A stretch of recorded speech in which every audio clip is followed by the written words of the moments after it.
of his eye. Sit right down, we're gonna give you the scoop with Ryan Pfeiffer and Lisa Dupe. Shamma-lamma ding-dong loop-de-loop. This is the story of a guy named Mr. Boop. Okay. Spreadsheet. All right. Here we go. Strip 1. Is this strip 157? Yeah. Yep, 157. Yeah. All right. And what are we listening to? 157. You're listening to Being Mr. Boop. Everything is coming up Millhouse. My name is Adam Catscratch, and I am Mr. Boop. My name is Ryan Pfeiffer, and I am Millhouse Van Houten. My name is Lisa Dupe, and I am Richard Millhouse Nixon. Is Millhouse and Richard Nixon's middle name? Yeah, and also really? the namesake of Millhouse Van Houten. I had no idea. Well, Millhouse Nixon. It's Wednesday, August 26th, 2020. We are reading the 157th ever Mr. Boop strip. I am not a boop. What? All right. Please, God, somebody tell me what happens in today's Mr. Boop. Did you hear about Mr. Boop? He's back in Pog form.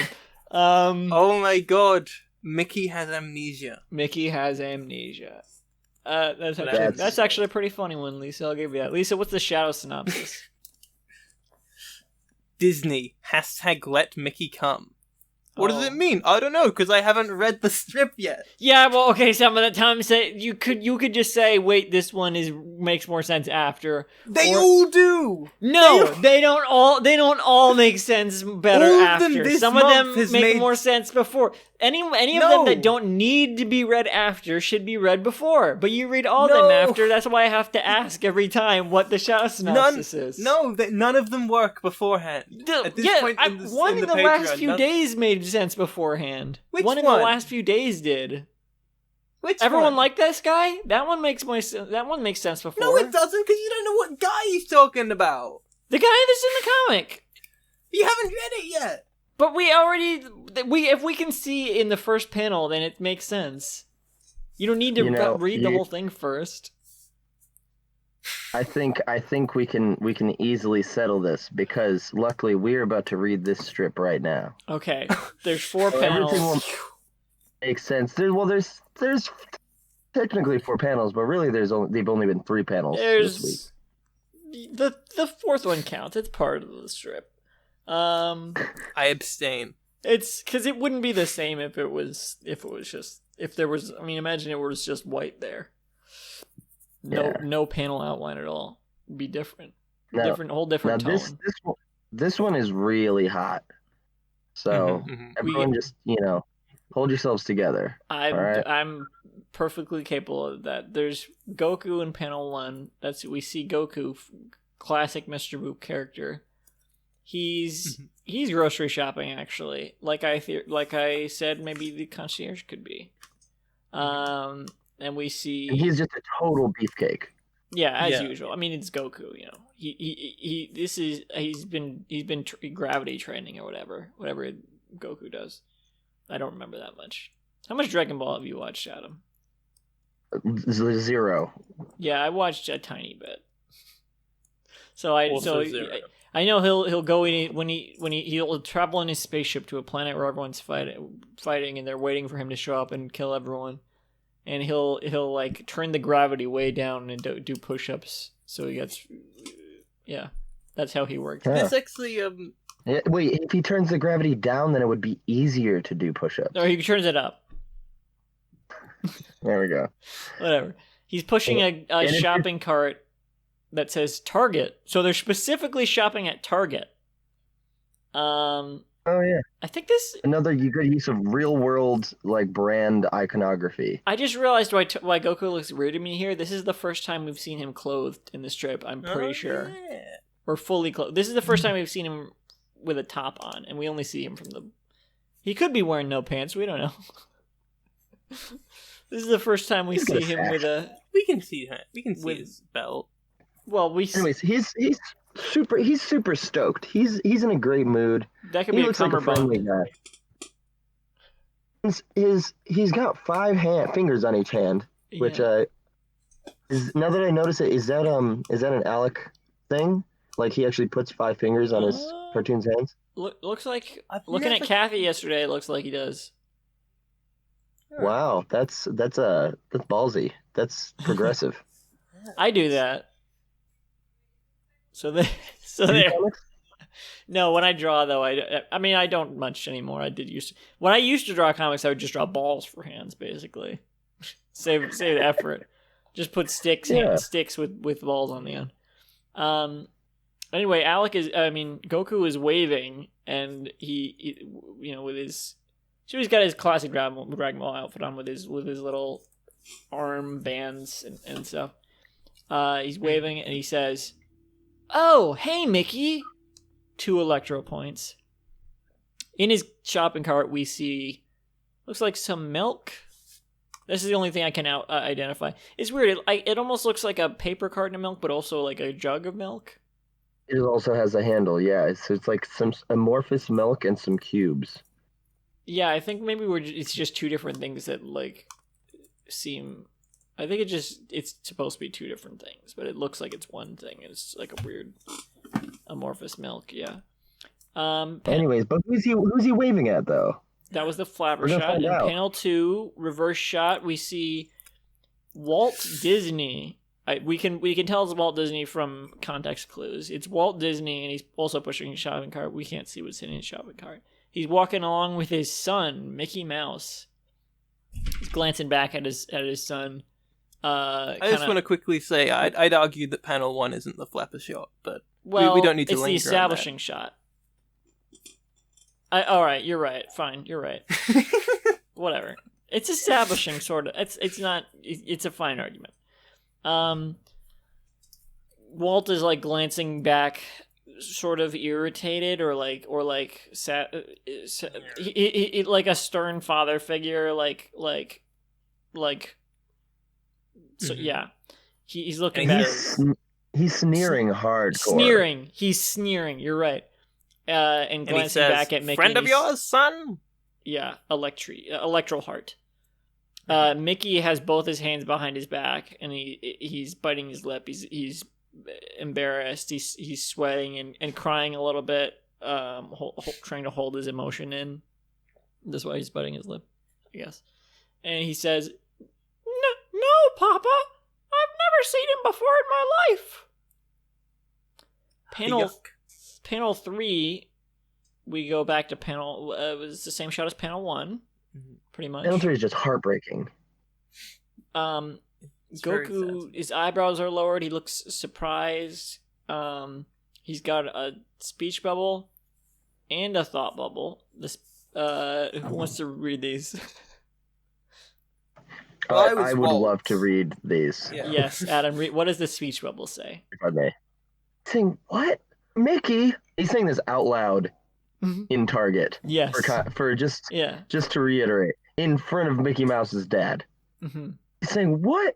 Mickey, we had an orgy together. Remember?" Electro Heart after what? And AU Bang after remember. Wait, what's Yes, Electro of Bang course. after? Huh? And What's the Electro Bang after? The AU Bang is after remember. No. What's the Electro Bang after? Electro Heart is after. Yeah, what's what? that of? Yeah, I are you trying to set up the bit we did last week? Because I don't think we have time right now.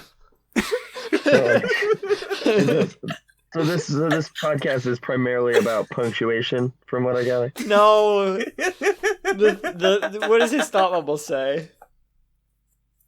Okay, yeah. So now he's thinking in his head, and thank goodness he had the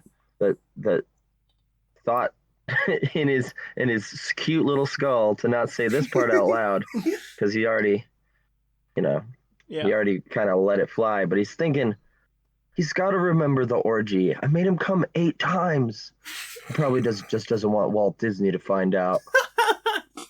Yeah, I guess he figured that is true. And I guess he figured it out. So at least he understands where Mickey's coming from here. It's not like it's not like that sort of cliche in a movie where someone has to do this and they're like, I don't understand why they're lying. Like, what's going on? Because he does get it, which is kind of unrealistic of Goku. I think I don't know. I feel like he's kind of characterizing Goku in this sort of Goku is kind of can be clueless sometimes. I think in Dragon Ball as well, and here, and I think he's characterized as that here.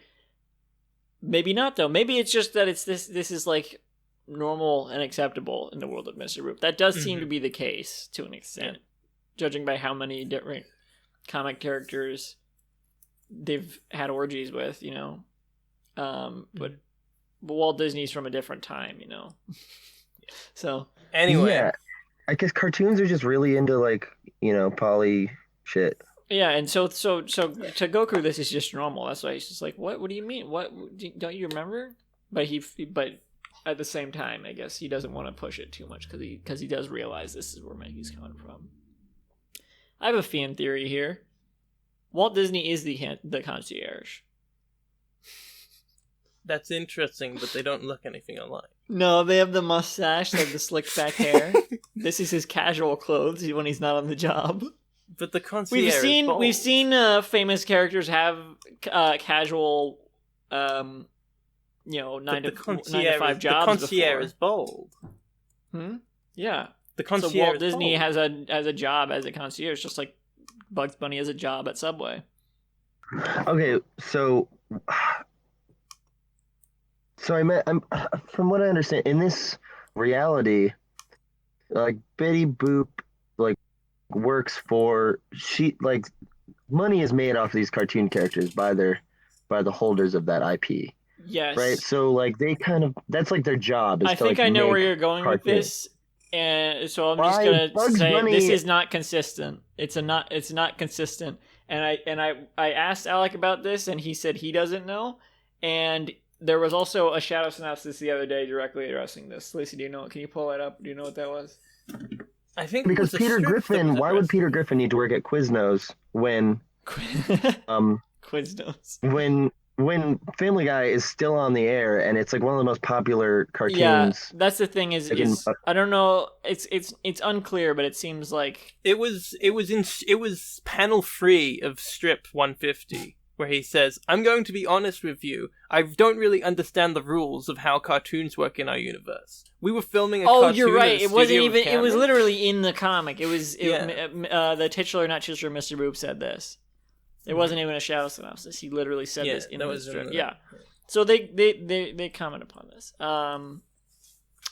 Yeah, it's not consistent. It's just like, sure, Walt Disney works as a concierge. Bugs Bunny works at Subway. But Betty Boop, she's the cartoon. She's the world famous Betty Boop. It's I guess Betty has to be because it's Betty Boop, and otherwise it's like, why does it matter? Because I don't think they ever really refer to Bugs Bunny like famous Bugs Bunny from I'm so lucky to be friends with Bugs Bunny because he's Bugs Bunny. It's just like, oh, hi, Bugs Bunny. Everyone just knows these people. Yeah, he's himself, but he's not him. He's not from the cartoons. He's just Bugs Bunny. Mm-hmm. But Betty Boop is, it's significant that Alec is married to Betty Boop because she's Betty Boop from the comic. I mean, from the cartoons and everything. Maybe like they don't even like consume the media that they generate in this like a celebrity world. Thing. Like, well, it's also referenced in this in the Mr. Boop and the Curse of the Dinner Party that she makes like I don't know if it's just in that, but they've referenced before that she makes royalties from the cartoons and stuff. There was a DVD collection of her cartoons in that game on their shelf. Like almost everyone in this world is like a famous cartoon or like knows or is friends with a famous cartoon. Mm-hmm. So it's like outside of our reality. Like they probably don't even watch these shows. Like I think the significance of Alec being married to Betty Boop isn't that she's super famous or anything. Have you seen the new Chip and Dale movie? Hot. I've seen it. Oh no, but I kind of would really like to. Yeah, me too. I was gonna watch it earlier this week, but I didn't get to yet. Yeah, it's a similar premise. Yeah, it's that sort of Who Framed Roger Rabbit world. Looney Tunes back in action, and so is this, but much looser and less specific. But I think from the beginning, Betty has always been Betty Boop, cartoon icon Betty Boop, as opposed to just like Bugs Bunny, Alex's coworker at Subway. I think that's all. That's Betty Boop. When did Bugs Bunny? Super hot lady. When did Bugs Bunny? Well, it was at least established really early on that she's not. It's not significant just because she's hot. Okay. Don't remember. Well, because Yes. I think it may have been before the game, but I don't know. But I know in the game he said she makes royalties. She's the breadwinner. He said this before, that she's the breadwinner but it's interesting that she makes the royalties off the cartoons, but like she was getting checks from these cartoons, even though. So she was at least like, it seemed like she had an understanding with her father that she would just be living her life, whatever, and getting checks from it without starring in the cartoons. But her father, I guess, changed her mind and recently started making her star in these cartoons again. Because it seems like they had an understanding, to an extent, that she was getting checks from it. Yeah, I guess so. Well, in the last panel, everything goes black. Yeah, it's just black again. This is similar to the last one, where it's just, because this I don't think cuts to anything, or there's no cliffhanger. It doesn't, and there's no reference to cutting to black. So I think this is kind of the same thing as the last strip, where it's just like, this is the format now for Endgame. Yeah, and I suppose these don't like really need to like end in cliffhangers. It's really more just to extrapolate on the idea that these are like people living their lives, like they're like in the middle of their lives, having experiences and emotions. And I wish the whole strip was like this from now on. I am very much enjoying this Endgame arc because it's much more varied, a lot more going on. Reminds me of I don't know, other comics that start with like small, but then you like Funky Winkerbean. It reminds me of Adventure Time. Adventure Time was just about Finn and Jake, but then like in the later seasons, it's like, well, this episode is about tree trunks talking to people. This episode is just about BMO. You know, it reminds me of Adventure Time, I guess. Yeah. Well, it's pretty sweet. I mean, eventually you start running out of material. Anyways, you've been listening to Being Mr. Boop. I'm sure there's a tagline, but I don't have the spreadsheet up right now. Yeah, that's as good a tagline as any. And also, you can visit the show's website, beingmrboop.com. You can sign up like Adam did, and listen to Adam's That's band. what I did. Actually, I'm pretty sure that I was kidnapped into doing it. I was hunted down on the internet like a gazelle. Well, after we just had you in the Pitch Drop studio, locked in a closet this whole time. Ever since you wrote the theme song, and you're like, let's get it back out for a week. Yeah. We'll feed you next week.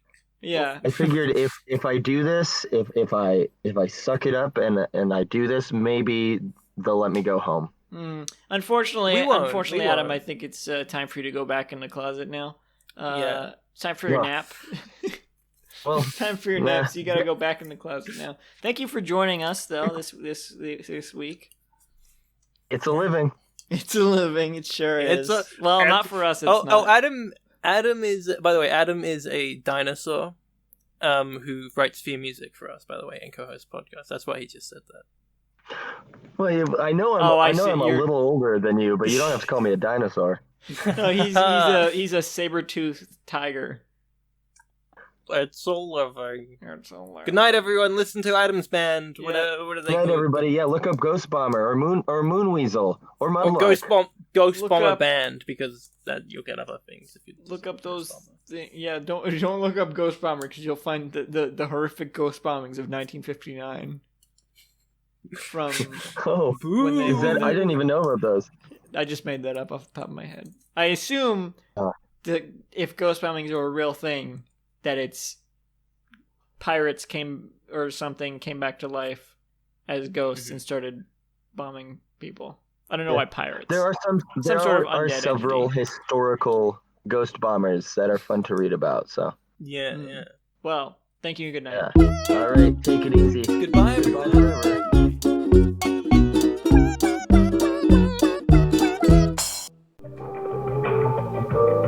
This podcast was brought to you by the Pitch Drop Podcast Network. Like what you just heard? Support the show by going to patreon.com/pitchdrop. And while you're at it, check out pitchdrop.net for more of this and other shows.